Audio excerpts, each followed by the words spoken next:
Hello, everybody. Welcome to Retrogrades and Astrology. I am Janet Sparrow Moon, and I'm here as your host tonight.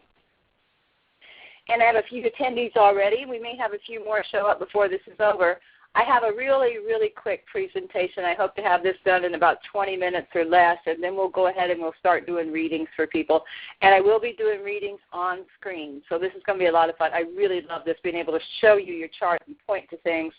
I enjoy this. Anyhow, retrogrades in astrology and a little astronomy here. We've got to understand astronomy. In fact, in the old ancient times, astronomy and astrology were the same thing. And as many of you already know, Mercury turned retrograde yesterday, and Saturn turned retrograde earlier this week. So we're now dealing with retrograde planets, and everybody are running around saying, what's going on? What's going on?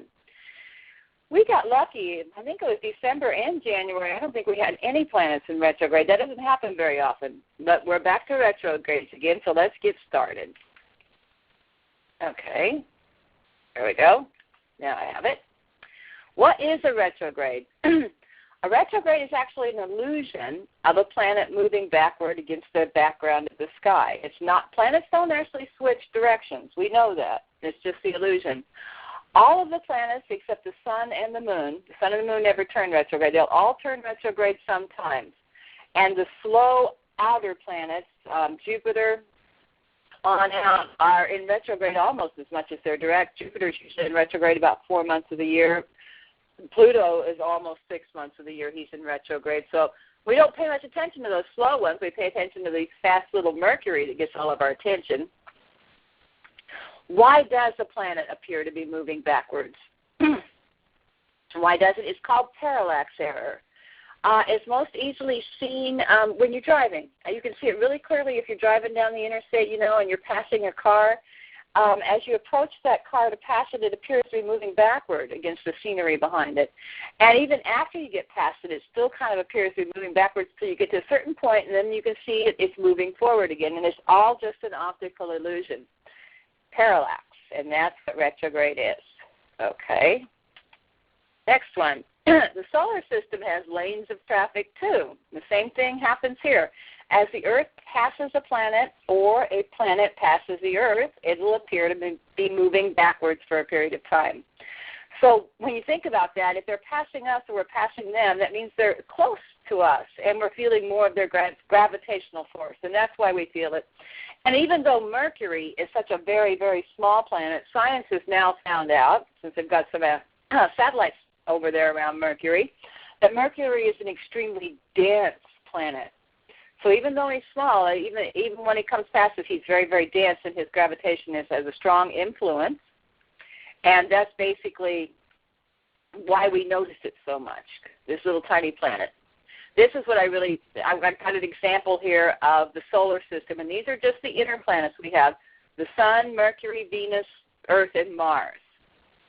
I got this from a website. It's called, I don't remember the URL of the website, but if you go to Google and you type in Solar System Live, it'll take you straight to it, and it's a neat website that you can punch in any date.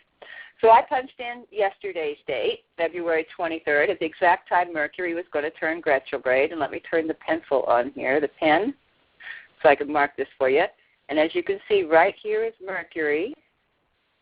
That blue goes right in with my picture. And right there is the Earth. So Mercury's here, and Mercury's moving up, getting ready to pass us. Mercury's moving ahead. Now, let's see if we can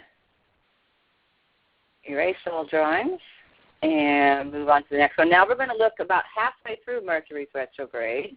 If I can get this drawing log. Okay.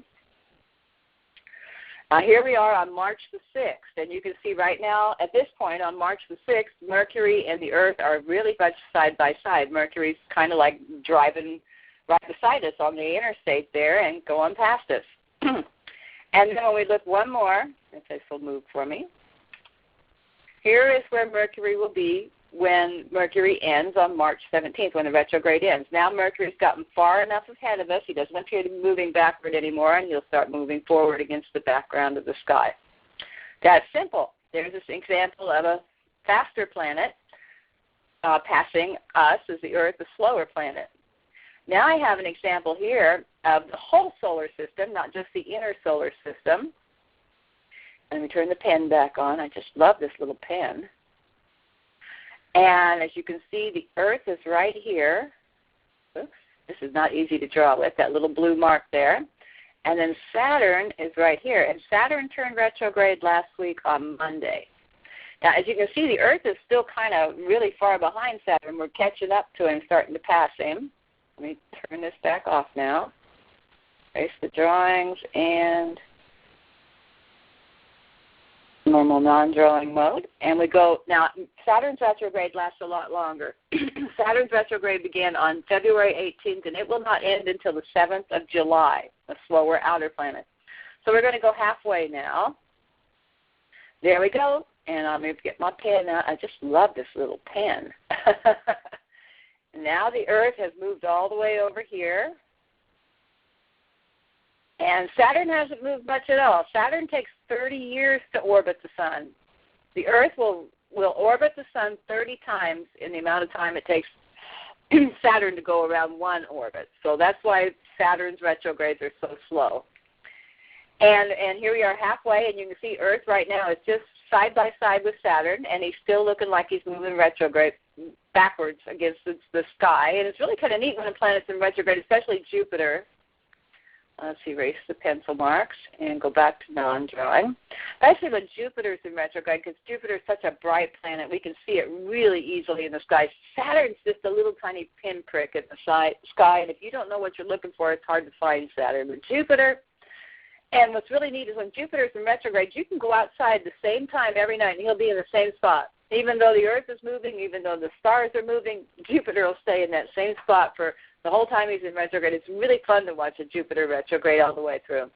But here we are at Saturn halfway through his retrograde. Oh, and now we just moved ahead. I didn't mean to do that, but it did. And here's where Saturn's retrograde ends. And let's go back to the drawing tool one more time. And as you can see, the Earth is all, oops, I didn't hit it all the way. And the Earth now has moved up. Oh, God, I can't draw a straight line with a mouse. I don't know how artists do it. Is right there, and Saturn is still in his same place right here. And this is on July 8th, after when Saturn turns direct at 7:12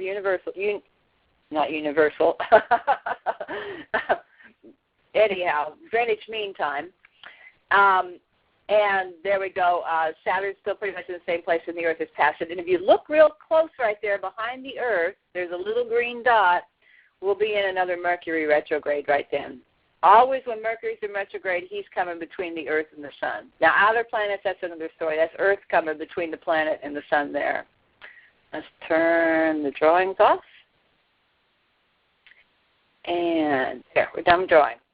So there's two examples of what retrogrades look like from the outside, looking down on the solar system. What does Mercury's retrograde mean in astrology? Well, Mercury is the messenger god, the Roman god of messengers. He has wings on his feet. He's always been associated with speed and agility. And the Romans always classified Mercury as the planet of intelligence.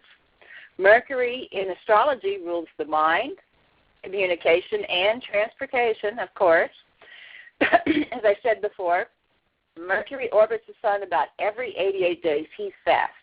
And because of that, we get 3 to 4 Mercury retrogrades every year.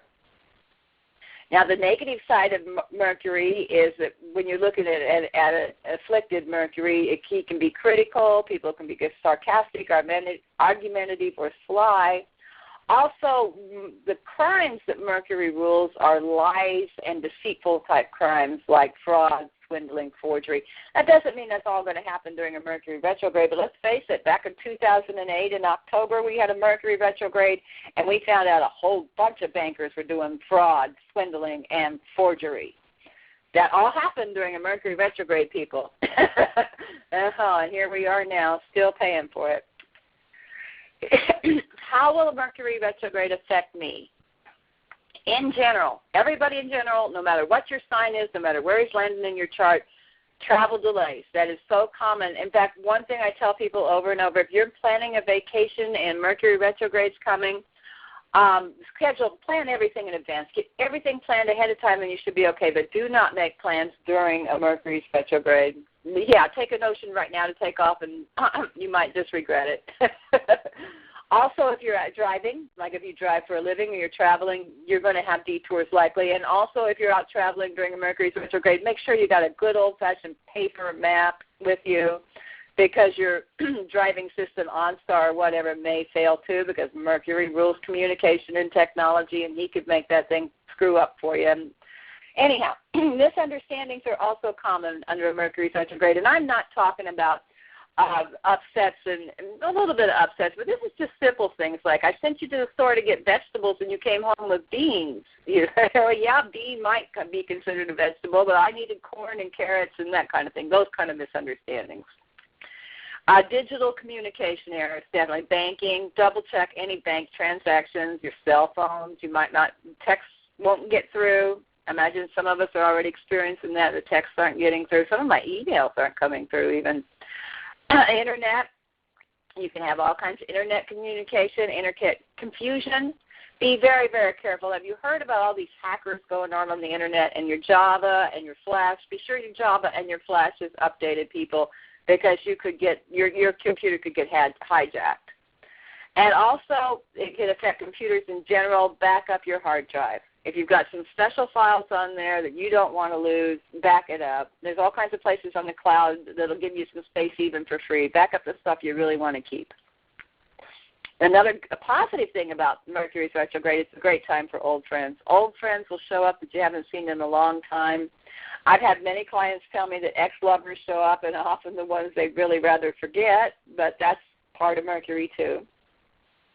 I have seen neighbors with conflicts. I personally witnessed this one under a Mercury retrograde. You know, the neighbor's been giving you hell and irritating you for a while now. You may just, when Mercury's retrograde hits, you've had it. You're going to build a fence and keep him off of your property, that kind of thing.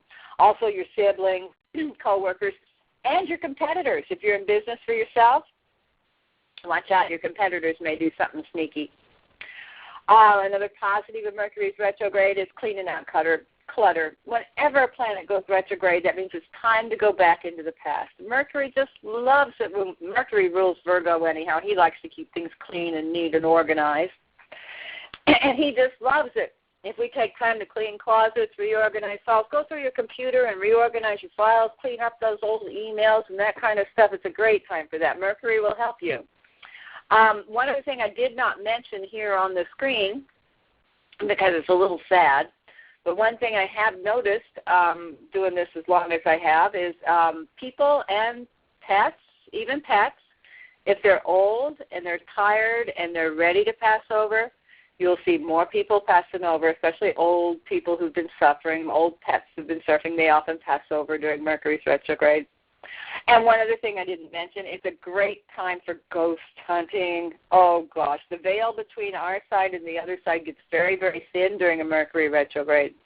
And if you've got supernatural things, if you've got some paranormal things going on in your home or you notice something a little more paranormal, you'll notice more of it during Mercury's retrograde because it just becomes more prominent to us. Oh, we're almost done, people, here. I promised I'd get through this quickly. Look, 16 minutes and we're not a long one like last time. Now, how do you find out, how Mercury will retrograde will affect you personally? We talked about in general. Now, this is where we go when we look at your chart. And if you've read any of my forecasts, the last paragraph, I say, now it's time to go look at your chart. First thing about retrogrades, any retrograde, it's most difficult when it's at its stations. And the stations is when they're at that point where they're ready to change directions. And they're moving very, very slowly in the sky. They're practically burning a hole in the universe at that point. And retrograde station is when they're just about to turn retrograde at that point where they're turning. And then when they're ready to turn direct, we call that direct station. And those stations can be the hardest part of the whole retrograde. Now, this example chart here, and I'm going to tell you, is mine. All righty, we'll just let you know you're looking at my chart here. One other thing, besides the stations, when he begins at direct retrograde station and the retrograde ends at direct station, we also talk about the entrance and the exit. Let me mark those. Just love this pen. You can tell I used to be a teacher. Right here. Astrologers don't talk about this as much. Not in drawing mode. They don't talk about the entrance and the exit as much because it's a little more subtle. But basically what we're looking at now, we're saying that Mercury retrograde starts when he hits 19 degrees 52 minutes Pisces, and then he's going to start moving backwards until he gets to 5 degrees 38 minutes Pisces. So the entrance then is when Mercury hit 5 degrees 38 minutes Pisces the first time. And the exit will be when he's done with his retrograde and he moves on past that 19 degrees 52 minutes where he began. When he gets past that beginning point, that's called the exit. And some astrologers pay a little attention to that. And back to charts. This is my chart, people. And luckily for me, this retrograde, as you can see, let me turn the pen back on, see if I can draw here a straight line. Mercury's not going to be in any negative planet with my planets. Basically, if Mercury's over here in Pisces, right, that's where we're going to look at the planets that square off. That would be Sagittarius, the signs, and Pisces squares with Gemini. And then Pisces opposes Virgo. Those are going to be, if you have any planets in Sag, Gemini, Pisces, or Virgo, take a look and see if any of them are between 19 or in between here in these degrees. That means Mercury's going to aspect your planet. Luckily, I don't have any. As you can see, my moon here, his opposition is actually right about here. So Mercury's retrograde didn't quite get to an opposition with my moon before he turned retrograde, luckily. Let me turn the drawings off again. Okay, so drawings. So instead what I'm looking at is Mercury's retrograde that doesn't look like it's going to be too tough for me. And I kind of like Mercury's retrograde. It's a time for relaxing and cleaning up messes from behind, getting caught up on all that work from behind. I don't do any new things during Mercury's retrograde. But right here, this point right here, when Mercury gets to his direct station on, when is that? St. Patrick's Day, March 17th, it's going to conjunct that beginning of my 7th house. And this point right here, as I've told in the other webinar, this point, this is the ascendant. I don't know if I can draw an A with my mouse. This is the descendant right here. This point is called the midheaven, M, and this point down here is called the nadir, the lowest point of the chart, N. Oh, gosh, not bad for drawing with the mouse. And those are called the 4 power points of your chart: the ascendant, the descendant, the midheaven, and the nadir. And Mercury is going to conjunct my descendant on St. Patrick's Day, and that is at his station. That could be difficult. People, so I'm not going to schedule anything around St. Patrick's Day. I'm going to keep my schedule very, very light. But luckily, I'm not having so much. We're going to look at other people's charts, though. Let's erase all drawings. Turn the pen off. There we go. And that's an example. You just look and say, okay, now Mercury's going to move from these degrees to this degrees. Pencil it in your chart and see if he's going to aspect any of your planets and how it's going to happen to you. I thought I turned that pen off. On drawing. There we go. And that's it. That's all we're doing tonight. That's the end of my little presentation. We all understand Mercury's retrograde now. Thank you all for listening. I'm going to stop recording in just a minute here, and we will go on, and we're going to do live readings for the participants. So you guys on the line, let me come over here and switch this over. We're going to switch from lecture mode to Q. Okay, and we're still recording just a little bit here. So those of you who would like me to look at your chart, punch up your information, hit *6 on your telephone. Shannon, I see your voice over IP. I'm not sure if you're *6 or what, but I'll be watching the chat thing here. Oh, I see you've been talking to me. Yes, that was very interesting. Thank you, Stephanie. Thank you, Shannon. I'm going to go ahead and stop recording now. Thanks, everybody, for listening to our webinar, and come catch one of our live webinars. We do live readings at the end of every one of them. So let's stop recording.